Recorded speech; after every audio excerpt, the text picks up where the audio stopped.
babe, wanna leave this town. I'm saying, whatever, if you wanna go, I'm down. Darling, we'll make a bigger thing. Hey there, fellow travelers. And welcome to She's Got Baggage, where we dive into all the moments of travel, the good, the bad, the weird, the confusing, and every fascinating nuance along the way. I'm Abby. And I'm Katy. And together, we're your travel gal pals, here to share the full spectrum of our experiences from life beyond borders. So grab a seat and get ready to join us as we explore the diverse tapestry of travel, from exhilarating highs to the challenging lows and everything in between. This is your final boarding call. Thanks for joining us on today's adventure. Hello, travelers. I'm Katy. And I'm Abby, and we're She's Got Baggage. Thanks for joining us again for today's podcast. We're back in what we lovingly refer to as Mira's Kitchen here in Tirana, Albania, and it's a beautiful spring day. One of the things I love most about living in Tirana is that it's nice weather and it's such a walkable city. I got up this morning, I had my coffee, I went to the gym, I picked up a burek, and I took a walk through Skanderbeg Square before coming back home. And I gotta say, the tourist season is really in full swing. It's so crazy how busy the city is getting and how tourism has just started booming in Albania. I, for one, am super happy to see Albania getting so much foreign attention, but I gotta say, all these foreigners look so young to me. I know that a lot of them are European travelers, and most European young people get to take a gap year and travel when they finish school, and I love that these young people get this opportunity, but I'm kind of feeling like, when did we get so old? Girl, don't ask me. I still wear a side part, leggings, gray hair is sticking straight up like antennas. I also have an ongoing debate with my teen student where we argue about the proper way to mime taking phone calls and the way to make a heart with your hands. So I'm obsolete now, obviously. Well, honestly, I'm kind of all in with that because you and I rock a middle-aged dad vibe like pros. But let's be real. You do the side part, I was born with a middle part, and that's how I'm going out. I definitely do not fit into the younger crowd, but I also don't really think I want to. Sometimes I feel like a vintage wine at a beer pong party. But I don't really need to rage all night in a mixed dorm hostel only to wake up with a hangover and late for the airport. For me, the funny thing about aging is the imposter syndrome that comes with it. It's constantly at odds with a worldview that comes from experience. Like, who am I to be drinking beers in a hostel with gap year 18-year-olds? And watch me gather them for like a story time and life advice, then wishing they would embrace lights out at 10 p.m. No, they're not going to do that. I go from feeling 22 to 33 to 77 really quick. I get that. The urge to be in a room and kind of dump travel advice onto people who might not have ever asked for it. It's like, hey, listen to me. I know how to help you. I can help you. I can help you. I think a lot of that really comes from a place of wanting people to have the best travel experience possible. Because we have had so many good experiences, we kind of can't really help ourselves sometimes. We want people to avoid making a lot of the same mistakes that we made when we were baby travelers. Because for me, nobody ever shook me and demanded that I cut down my luggage by at least 75%. Even 20% would have been a major improvement, in my opinion. Anything. I really think that a lot of it is the overt consumerism that is really prevalent in today's society, especially on social media. The Amazon haul must-haves, the gadgets, the single-use everything, the hashtag goals, the hashtag fits. I'm not here to tell anybody how they should travel. And if it makes you happy to do things for the gram or to make a side hustle hawking items on TikTok, I'm not here to knock the hustle. We're not here to knock the hustle. There's no judgments on that. Whatever flips your skirt. But I do think that if people are considering a lifestyle where they're either moving abroad or heading out for some kind of long-term backpacking, I feel like you and I both have pretty good advice on how to go about a good packing list. Yeah. Katie, in a previous episode, we both laughed about how unnecessarily huge our bags were in the beginning. That we were literally giving away all of our things to people that we didn't know, people who didn't want our stuff. We just didn't know what else to do with it, so we were just throwing it at strangers. Let's get into how we would have done things differently if we knew then what we know now. Today we're not unpacking, it's about packing our bags. Please make sure to visit our website to see bonus features on our blog. As always, if you have a clever packing hack or a must-tell story from abroad, let us know. Abby, in the past episodes, we spoke about the process of buttoning up our lives and moving abroad. We both made the rookie mistake of packing way too much. So how did you decide what was going to be in your huge roller suitcase? You mean besides all of my express pantsuits and corporate high heels for a Yes. teaching job in Thailand? Oh, yeah. Yeah, that was a real messed up. I really didn't personally consult any blogs or travel advice or anything like that when I was packing. I was so focused on closing up my house and Pants' house, selling cars, selling furniture, selling dishes, or at least getting rid of all of these things. I really never thought ahead of time about what the actual packing process was going to be for me in terms of what I was going to take with me. I was so consumed with how I was going to get rid of the things that I needed to get rid of. Honestly, I just kind of figured that if there was anything I enjoyed wearing and I wasn't ready to let go of it yet, or anything that might even be one of those, oh, that'll come in handy kind of items. Oh, those are the trouble ones. If it fit, I packed it. If I had it, I didn't let go of it, I packed it. I literally went to the store. And do you remember those big, huge vacuum sealed storage bags? I had 10 of them. And they're meant for all of your winter clothes to be vacuum sealed for storage until summer. Sure. All of your big, huge comforters and blankets to go under your bed until you need them again. They're not really meant for backpacking. So You're not walking around with a vacuum to suck out all the air anyway. Yeah, but I kind of figured because my life had been in the United States up to that point, having a vacuum cleaner was a pretty normalized American experience. Everyone has a vacuum cleaner. We all had vacuum cleaners, so I figured anywhere I would go would probably have a vacuum cleaner. So I would cram all of the clothes that I really wanted to take with me that I could fit into these bags, suck all the air out, and shove them into a suitcase.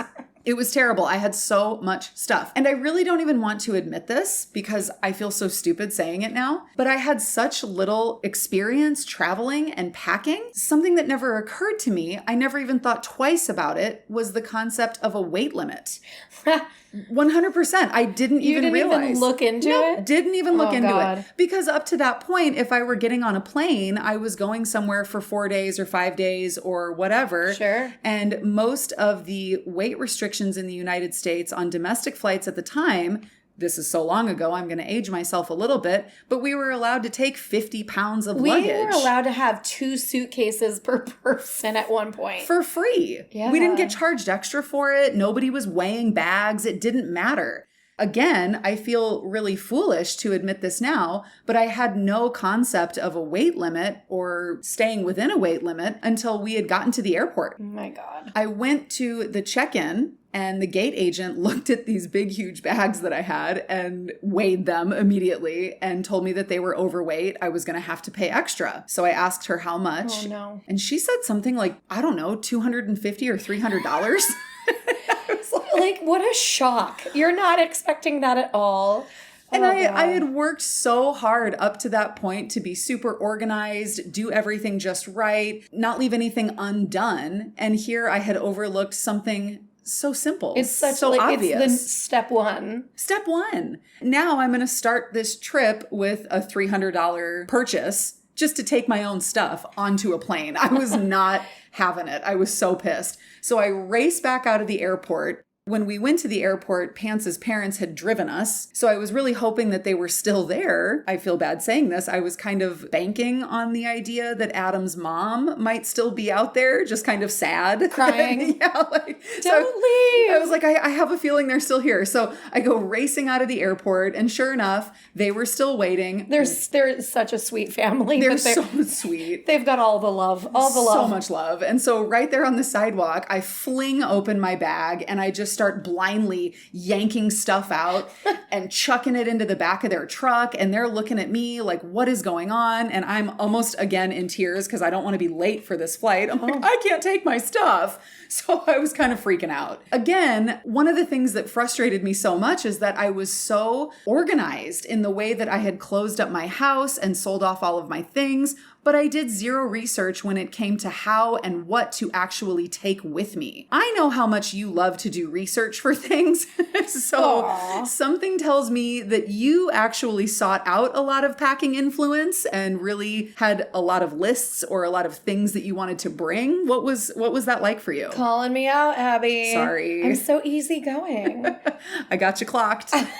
I was influenced. I'll be honest. I spent a lot of times reading blogs that had all these must-haves for a backpacking trip. Since I didn't know where I was going to go during that time period, I felt like I needed to prepare for everything, from being a bridesmaid at my friend's wedding, maybe some camping on a beach somewhere. I didn't really know why I would ever need anything for camping on a beach or trekking in the woods, because honestly, that's like a lie. I'm not that kind of a girl. I'm not a rugged outdoorsy type. I've never been the rugged outdoorsy type. It's not going to magically change because I'm leaving the country, right? All of a sudden, you're going to be in Bear Grylls. These were like aspirational hammocks, okay? Like, I just wanted to be that girl because I had seen that girl on these blogs. The hopeful hammock. Yes.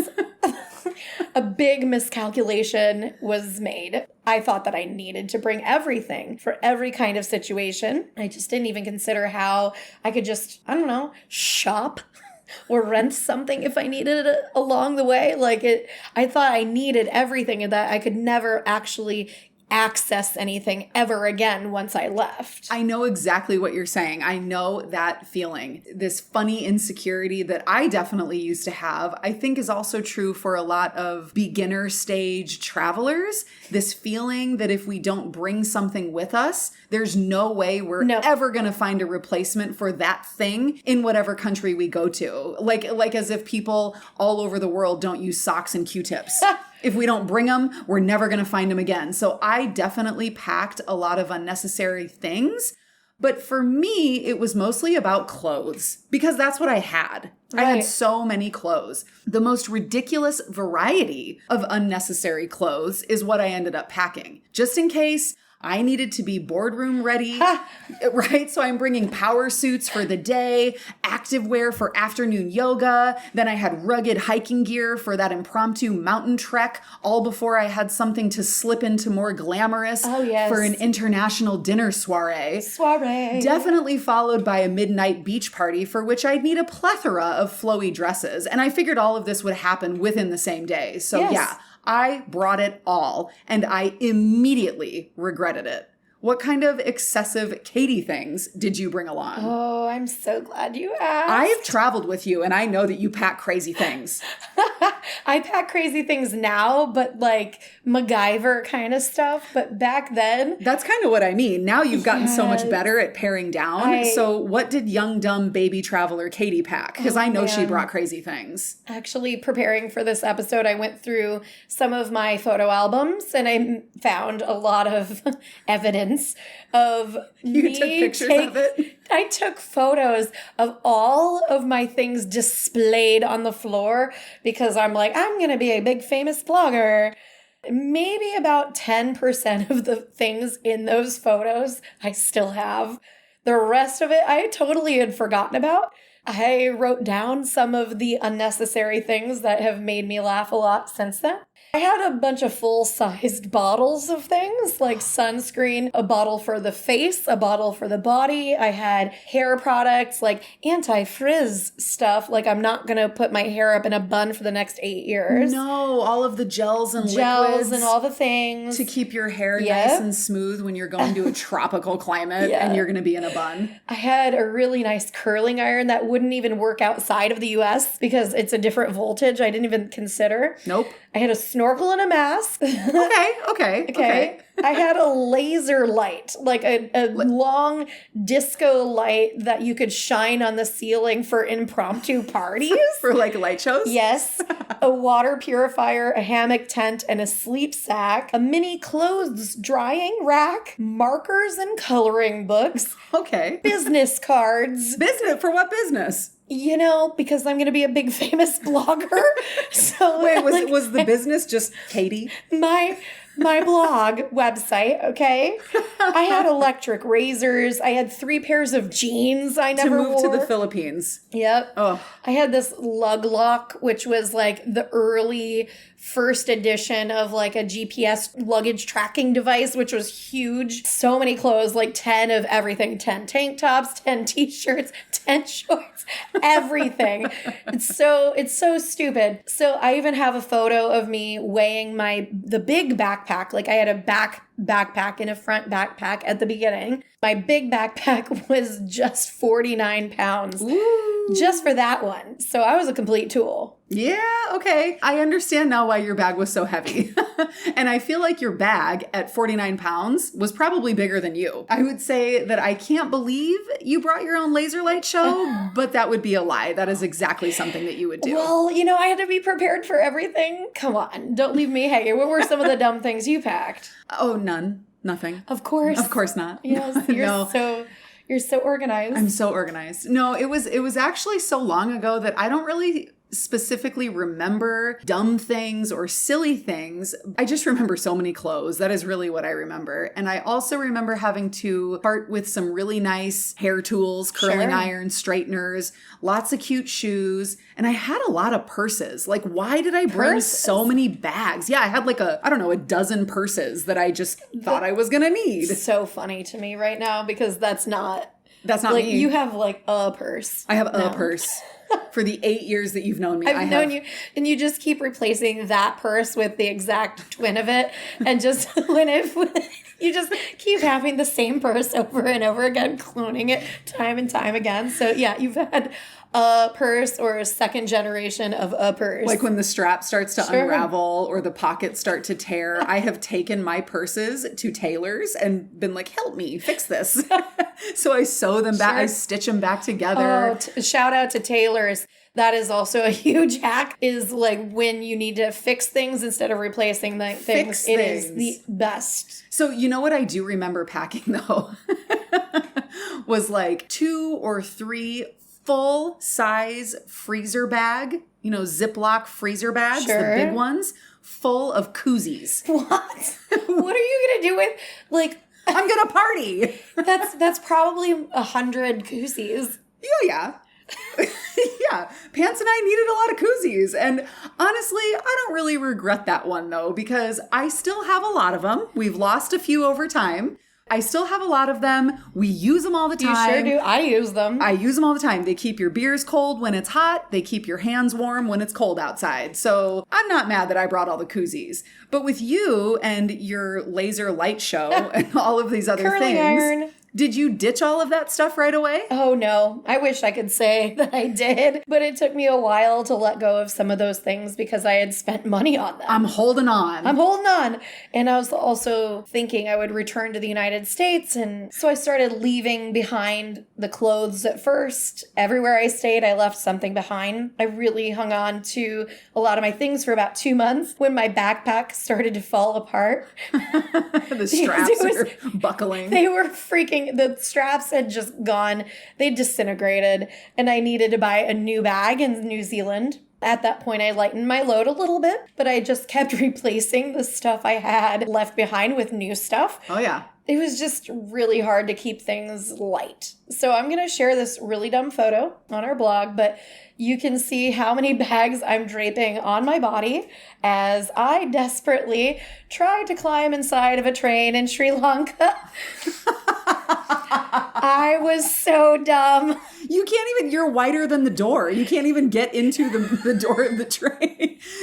So you can see this picture on our blog. For what it's worth, I'm looking at this right now. Katy is 4 feet tall. She has a backpack that is the entire height of her body. She's got 2 bags slung around her shoulder, and she is holding on to the railing of the door for dear life. Desperate. Outside of the train. Oh, I couldn't even get inside. It was so hard and so heavy.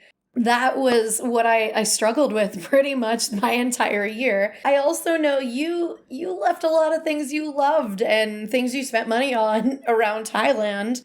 And I know you eventually must have done some serious work to switch from a backpack because, as some of our listeners might not know, in Abby's future, when she gets to Thailand in the future, she's going to go on an 7 or 8 month motorbike trip around Southeast Asia. So you cannot be carrying around these roller bags, backpacks, and everything like that. So how did you switch from that to just one backpack? So I actually completely forgot about how I did this until just now, when I'm starting to think about where did all that luggage go? Because I did. I had all of this luggage. We were going to do motorbike travel for months. I couldn't take 80 pounds of luggage. So definitely not. Those big roller bags, you cannot put those on those little tiny bikes. It's just strap it to the back with a bungee cord. Okay, it is possible because in Southeast Asia, I've seen way weirder. But right, still. but I was not prepared. No. That was not my thing. So to explain this, it does require a little bit of geography.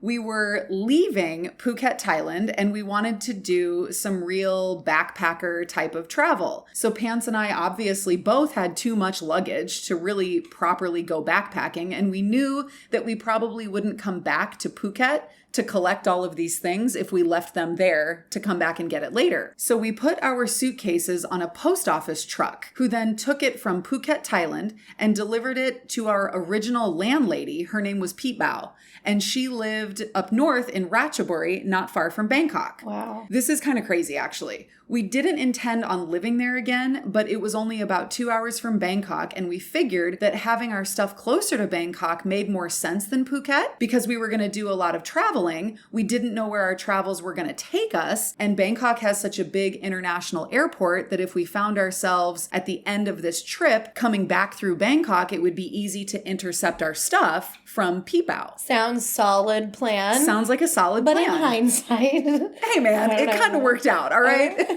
So from Phuket, our suitcases went in one direction and we went in another with just backpacks. But I still had not learned my lesson and I still overpacked. I used to have this weird misunderstanding of basic, physics, where I figured that if something actually fit into my backpack, the weight of it all wouldn't really change. So, I wouldn't have to carry all the stuff that I shoved in there. A spatial awareness problem. Is that what it's called? I don't know. I'm not going to diagnose you. But. So I figured if it fits, it wouldn't become heavier. Yeah. It's in there. It's good. So without realizing that I would have to be responsible for carrying all this stuff, I just stuffed my backpack full. And I've got a picture of that somewhere. I don't know where it is now, but I could probably find it. Anyway, from Phuket, Thailand, we traveled north by bus and we worked our way through, central Thailand. We went through Phang Nga, Ranong. We stayed on the island of Koh Payam for about a week. We went through Chumphon, Prachuap Khiri Khan, Phetchaburi, and finally we arrived back in Ratchaburi. So this is a pretty straight south to north trip. Once we were in Ratchaburi, we went to our old apartment and we had found that our suitcases had made it to Pipao. They were on the post office or a train or a truck or something, and they were there. So once we got hooked up with our old suitcases again, we ditched even more of the weight that was in our backpacks. And we're kind of sitting around in our room, not really sure where we wanted to head next. So then sort of last minute, we planned a trip to Myanmar for a few weeks. So we flew into Myanmar from Bangkok. And then after a few weeks in Myanmar, we crossed the land border back into northern Thailand by bus. So now maybe 6 or 7 months later, we had wrapped up this motorbike trip around Southeast Asia. We started in northern Thailand. We motorbiked through Laos, Vietnam, Cambodia. Then we flew to Indonesia to spend some time on Bali and Lombok. Once that trip was finished, we were in Bali and we flew back to Bangkok, took a bus from Bangkok to Ratchaburi, picked up our big suitcases from Pibao, bussed back to Bangkok, and from there we flew to Da Nang. So that was kind of the story of us managing all of our luggage. And I don't know if I've ever told you this story. This might be kind of good information for some of our listeners to have because Pants got robbed in the airport in Bali.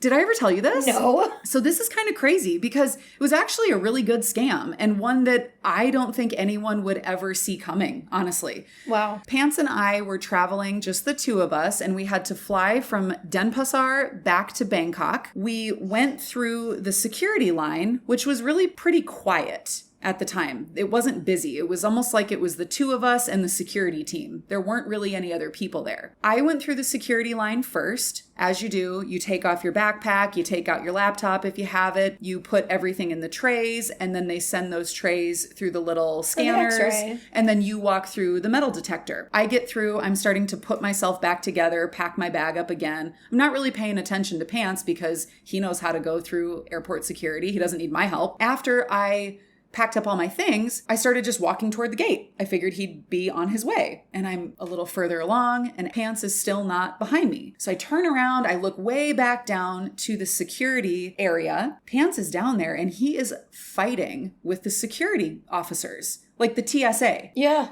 And I'm like, what is going on? So I go back over and Pants, he is getting kind of hot. He never gets angry unless there's something to do with authority or... Pants really never loses it unless it's a weird abuse of authority or somebody's messing with his money. Yeah. And something was wrong.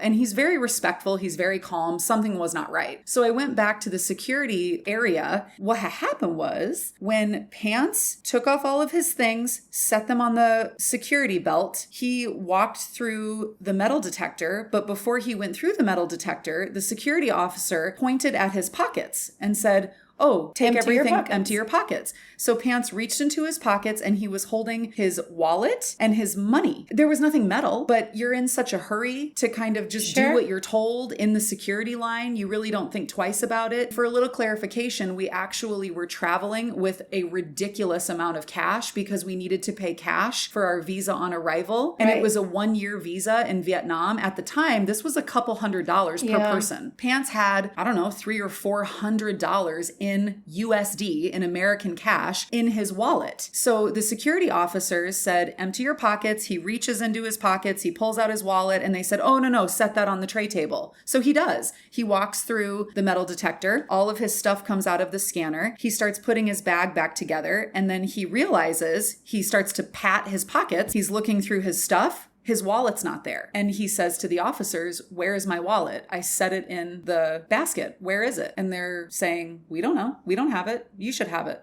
He's saying, "I don't have it. You have it. You told me to take it out of my pocket and put it on the security belt." And they're saying, "We don't have it. We don't have it." He asked to see the cameras. And the officers, they said, "Oh, they're broken." At the airport. At the airport, in the security line. There's no working cameras. So Pants is like, "That's crazy. I want my money. This is my wallet. It's my credit card. It's my ID. Everything. It's my license. It's my cash, my debit card. Like, I want my money." They refused to give it up. And he said, "Okay, well, I want to wait. I want to call the police." And they said, "Okay, well, we'll call the police. It's going to be an hour before the police come." You'll miss your flight. And that was exactly the racket. They probably had done this to people over and over. And it's a pretty good racket because this is the international gate. They know that most passengers have probably expensive international tickets, and they're not going to forfeit a flight because they lost something. So I really do think that the entire security team was in cahoots getting people to leave their wallet, their loose cash, whatever it is, on these security belts. And What then a scam. And then they were lifting it. They were stealing it. So what was the end result of this? He got robbed. He never even his wallet, everything gone. Everything, yeah, even his wallet, Wow. everything in his wallet was taken. I came back to this kerfuffle that was taking place. And I'm like, what is going on? I try to contact other airport security personnel. I'm trying to get gate agents from our airline to help us. Nobody knows what to do, really, because how do you get the security people in trouble? What are we supposed to do? They run everything in the airports. So they knew they had us. It's the perfect theft. It's really pretty good. So there was kind of nothing that we could do. We got on the flight. We flew to Bangkok. I got on, I guess it was Twitter at the time. I'm not even a big Twitter person, but I'm trying to spam the airport and shame the airlines and all this stuff. It just got nowhere. They told us in the Indonesian airport that we could file a police report once we arrived in Thailand. Sure. Like, what is that going to do? Makes sense. Yeah, so it was really, really a bad thing. So for any of our listeners, be very careful. It really doesn't matter what country you're in. If the security personnel ever see your cash or you pull out your wallet or whatever, if you have loose cash, keep it in your hand. It's not metal. It can go through a metal detector because you never know who's going to take it. And that's exactly what happened to Pants. And it's a good thing that he and I were traveling together, because if we had not been together, he would have lost everything. Now that we have kind of publicly admitted to some of our packing failures from those early days, this is really not how we roll today. So let's talk a little bit about how we have evolved from failing it to nailing it. Oh my God. Sorry. So Katy, how do you pack for your vacations now? Oh my goodness. Well, first of all, I've never heard that story before, and I would love to say that I'm surprised, but I'm not. It was so bad. This can happen in any country, literally, so has nothing to do with Bali or Indonesia. I have seen similar scams in different places. It's just a reminder that whether you have a little bit of luggage or a lot of bit of luggage like us, you need to always be diligent in keeping your eyes on it. Always secure your belongings. And if anybody ever wants to see Pants lose his temper, ask him to tell this story. No. He gets so mad. I've seen smaller versions of this authority anger of his. It's kind of funny. He just rages out. Anyway, to answer your question, a big distinction for me in packing today depends on the kind of travel I'm doing. So obviously, I still have my big suitcases for when I'm moving, but when I'm going on a trip, my rule of thumb is just to pack for a week maximum. If it's less than a week, like a long weekend or something, I just pack for the specific number of days I'll be gone. So I've learned to love and embrace doing laundry when I'm traveling. If I'm away longer than a week, I've embraced a basic capsule wardrobe that I can use to make different outfits. I bring refillable bottles, and I love my packing cubes. For me, the biggest thing I need to account for is my camera, my chargers, and sometimes my laptop if I'm working. So most of the time, I can manage all of this at around 20 or 25 pounds total, including my purse and electronics. That's usually at between 8 and 10 kilos. I value function over fashion because I might have cute shoes, but I'm really going to hate those shoes if I'm walking miles and miles on cobblestones around Europe. So it's always got to be comfort from now on. So I stick to sneakers and basic cotton clothes. I have layers, and I use jewelry to jazz things up every once in a while. A little zhuzh. A little zhuzh. Maybe a little mascara, eyeshadow, lip balm, but that's it.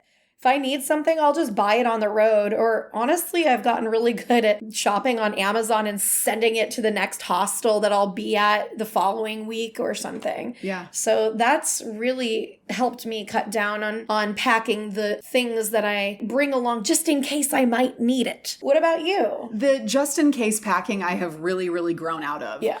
You know that I don't really use packing cubes. I kind of do something a little bit different. I swear by Ziploc bags and rubber bands. I never use packing cubes. For me, Ziploc bags are the way to go. Packing cubes are great. Personally, I think Ziploc bags serve me a little bit better. They smush down super small. They're transparent. I can see through them. I can see what's in what Ziploc. And they're really great for a wet bathing suit or some stinky adventure laundry if I'm in a pinch and I don't have time for something to dry or to get washed or whatever. So I will roll up my clothes, strap them with a rubber band, and I stuff them into Ziploc bags. And for me, it works great. I also did something kind of crazy when we were living in Istanbul. We planned a trip to Portugal, and we knew that we would be camping in an RV, driving all over Portugal during December and January. So it can get kind of cold. It's winter. But down at the beaches, it's still pretty nice. So we were going to need a variety of clothes for some variety of weather. But I refuse to pay for a checked bag. Never. I will never pay for a checked bag if I really don't have to. I had 2 of these kind of baggy, oversized secondhand jackets. And I had this idea to take them to, again, a tailor in Istanbul. And I asked him to sew massive pockets into the inside of my jackets. So I had all this extra storage space that was totally undetectable by the gate agents. Sure. It worked so well. They couldn't see that I was smuggling a bag of underwear in this pocket and another Ziploc bag of socks in this pocket. It was awesome. And I loved this tailor. He actually was so cute. He had a little bluebird named Pasha who would take my money and deposit it into the drawer. So going to visit this tailor was always kind of fun. I love that. It was really great. It was a great idea. And I love my sneaky pockets. I love my sneaky pockets. So Katy, if you were to start over again with the knowledge that we have now, would anything really be on your must-have list? Totally. I love my packing cubes. I like your system of Ziploc bags. I think compression sacks that you can roll up is another alternative to that, but I get the appeal of a Ziploc bag. For me, packing cubes keeps things really organized, so I have all my shirts here and all my pants here and things like that. A universal power adapter with mini USB docks is so helpful. A dry bag that I also use as a laundry bag. Compression socks for long flights. Menstrual cups. A lock. A bag scale. A portable charger. 1 small toiletry kit. Medications. It's nice to always have a couple of trash bags, like those big trash bags to keep your things safe from bugs. You can put your whole backpack inside of it. You never know when you're going to need it, and it packs up really small, and it's just good to have. Flip-flops for showers, a headlamp. That has come in real clutch for me several times. An eye mask, earplugs, and a wrist strap for your phone case, so you can keep it nice and safe. I definitely agree with a lot of that, especially the menstrual cup. Side note, sometimes it can be very difficult to find particular styles of feminine hygiene products in different countries. Yeah. So for me, and you never know when you're going to need a nice, clean bathroom, which can also be hard to come by. Sure. So having a menstrual cup is a game changer for travel. Definitely. I would add Ziplocs, rubber bands, and secret pockets to your list. Yes. More seriously, though, I like to have a little laundry powder, but some shampoo works for sink laundry. I like to have a portable speaker, reusable things like a canvas shopping bag, a reusable water bottle. I like those folding fans. I do love a good crossbody bag that is really secure. Usually, I will have a couple pens in my purse. You always need pens. It's weird how we still need pens and then we never have them when we need them. I also keep all of my electronic cords tightly wound up in, you guessed it, rubber bands. Of course. For me, it really is about the comfort of carrying my stuff. So I try really hard to keep it light. I want good shoes and a lightweight backpack. I couldn't agree more. I've had the displeasure a few times of using uncomfortable sneakers or using a backpack way beyond its expiration date. The ones that needed to be replaced a long time ago. The way we use them, they expire. I drive it to the ground. These things are so important, and it's a really good investment and worth spending a little bit of money on. The rest of my personal items, aside from my electronic gadgets, I have no real emotional attachment to anymore. They can be left behind. In your opinion, what makes the perfect backpack for long-term or even short-term travel? general? I am really not the backpack expert. I tend to buy whatever is the right size, it's cheap, and it's available when I need it. So Yeah. I am not really the person who does a lot of research on the best backpack or the this or that that's recommended by blogs or any of that stuff. But I will say this, if we are doing a budget airline carry-on only type of thing for a long weekend, then the most important thing is the size of the bag and the weight of the bag. You really don't get a lot of wiggle room if the desk agents decide to measure or weigh your bag at the check-in or at the gate. People need to be really careful about this, and they should learn specific rules for the airlines that they're flying with, because every airline does have different rules. Do it differently than you did in the beginning. Don't do what I did.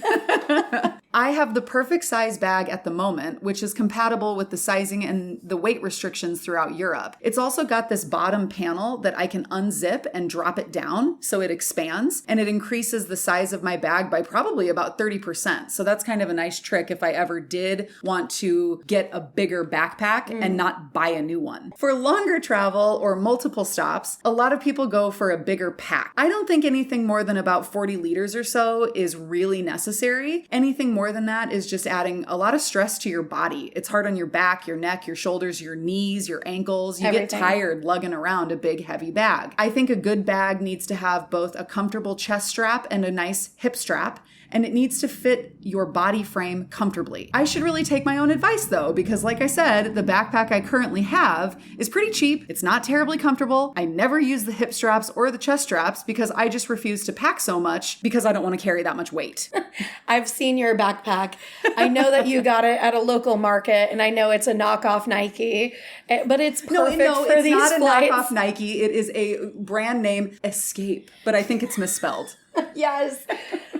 But I agree with you on the chest straps, the hip straps, even on my smaller bags. It takes so much of the stress off of your shoulders. I just wish some of these chest straps were a little bit more female friendly, if you know what I mean. I would also like to add that there's a big difference to me about a trekking backpack and a backpacker's backpack. Yes. I've had both, and the trekking backpack has so many unnecessary clips, bungees, all these pockets everywhere. It just felt like a real misuse of space for me because I wasn't carrying around all this trekking gear. Sorry, but like all of the pockets, the fabric, the zippers, I know it doesn't It sound adds like up. much, but it adds up. A perfect bag for me is, like you said, quality materials. It weighs nothing. The bag itself weighs nothing. Since I'm on the shorter side, I also look for a bag that will fit my back properly and won't be weird on my neck because sometimes they're just too long. So it's really good to try these on and make sure it makes sense for your body. I also really need those shoulder straps to be nice and thick and padded because it will eventually wear down and get thin and uncomfortable. Finally, I prefer a backpack personally that zips open. Like it doesn't have the stuff from the top. It zips all the way around to expose the whole bag, which has maybe one or two big cavernous spaces. I really do not like those top loading ones as you need to constantly be digging around and taking everything out to get something in the bottom or whatever. So Abby, you are the wizard of Ziploc bags, which is a brilliant DIY hack. Do you have any other tricks that you use that are maybe a little bit more unconventional? I don't really think I have any brilliant hacks. I just do what I do when it comes to packing, and I just take less. I think you, Katie, really are a MacGyver in a lot of ways. What are the things that you do to make your bag more efficient? I'm all about refillable, reusable. I think everything has bulk, and I try to imagine ways to do it differently. For example, I bought one of those really long Japanese loofah cloths that are really kind of half the length of your body, and I cut it into washcloth sized pieces, stitching the ends to prevent unraveling.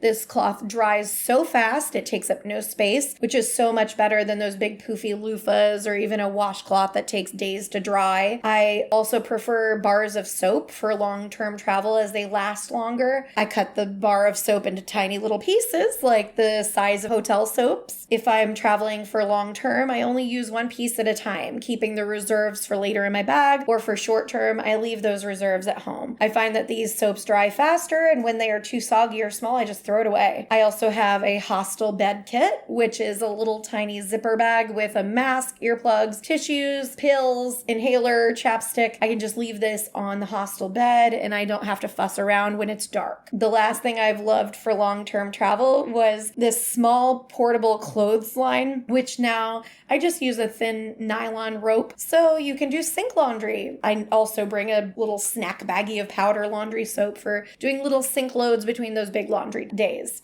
Abby, how do you choose what clothes to pack? Honestly, I just don't really have that much to choose from anymore. I have a few basic tanks. I layer long sleeves under them in colder weather. I wear leggings when it's cold and flowy pants or a sundress when it's hot. I'm definitely more comfortable dressing a lot more modestly, so I do get a lot of use out of having a neutral, lightweight scarf. If I do want to buy new clothes, but the item doesn't really match the things that I currently have, I straight up just don't buy it because I know that it won't be worth the suitcase space to pack that one thing that doesn't really work with all of the basics that I tend to travel with. I know a lot of people like to lay out their outfits. I don't really lay out my outfits. Like I said, most of my stuff is solid colors that are easy to switch around. I usually pack for a few days less than the length of the trip, and this forces me to do some sink laundry, but it does save so much weight and space. So for example, if a trip is 10 days, I literally pack for 6 or 7 days. If the trip is 6 days, I pack for 3 or 4. This can be a little tricky sometimes if the weather is cold or wet, because that obviously extends the drying time on what we lovingly refer to as sink laundry. But that's where hair dryers come in real handy, and most accommodations are going to provide a blow dryer for you. So you use them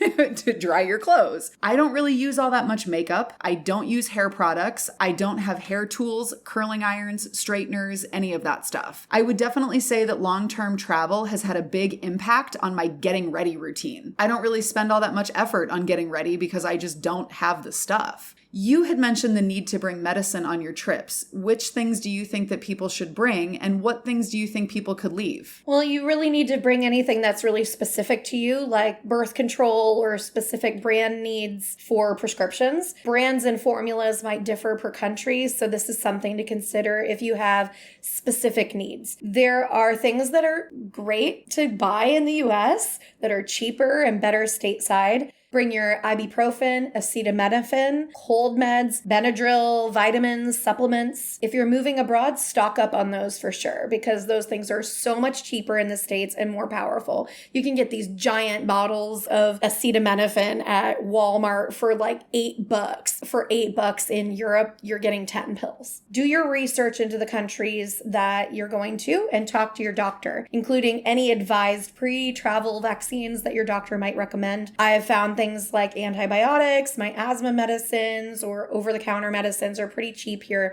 and easy to get from abroad. I would say yes to all of these, especially from the US. Getting Dayquil or NyQuil, anything with a sleep aid, is by far more effective from the US. I don't know what that's about, but Dayquil, NyQuil, and anything sleep-related, it's way more powerful from the United States. Having a few Z-Packs in our bag has definitely saved us during some bouts with food poisoning. Depending on the season, I must have good mosquito spray. But I'm really not the type to travel with a big medicine cabinet unless I'm really going to go off-grid and I think I'm going to need some important things if I were to get sick in the middle of nowhere. But most countries have really excellent pharmacies and they have whatever you need to get you through the basic stuff. I second the mosquito spray, but I will add that a lot of times these tropical countries that you might need those mosquito sprays, their mosquito sprays are actually better than the stuff that we have in the United States. Yeah, so they know what they're going to battle. Leave the U.S. mosquito spray, take the U.S. ibuprofen. And the Dayquil.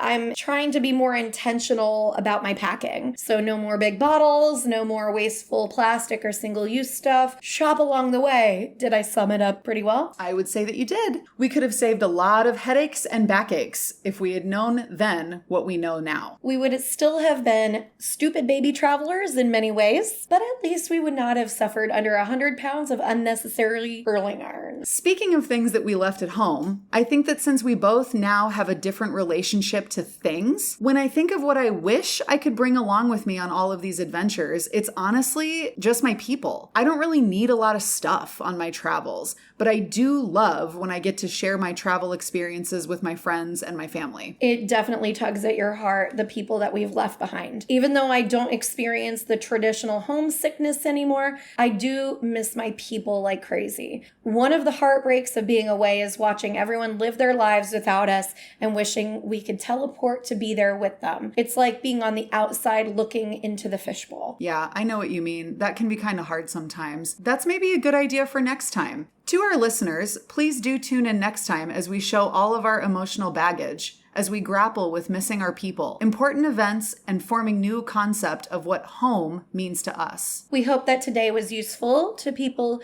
so that they don't make our same mistakes, and entertaining to those who have been there. Thank you so much for continuing to support our journey by listening to our podcast. As always, we welcome our community with open arms, so please do reach out to us with any comments, suggestions, or ideas at our website, she'sgotbaggagepodcast.com, or on our social media pages. Thanks again for joining us. Until next time, I'm Abby. And I'm Katy, and we're She's Got Baggage. Thoughts and taters. Bye. Thanks for joining us on She's Got Baggage, the podcast where we depart into the travel world that has embraced us for the past 9 years. We invite you to continue exploring with us, from tales that stir your thoughts to moments that tickle your funny bone and tug at your heartstrings. Our itinerary promises to inspire and captivate. Don't forget to secure your buddy pass by subscribing, ensuring you never miss our next adventure. Your feedback and reviews are always appreciated as we continue to navigate these unexplored territories together. Your reviews are so important so that we can stay on course with content that keeps you coming back for a return trip. Until next time, I'm Abby. And I'm Katy. For additional perks, check us out on she'sgotbaggagepodcast.com. And you can also find us on social media. And remember that this has been She's Got Baggage, where every adventure has a story.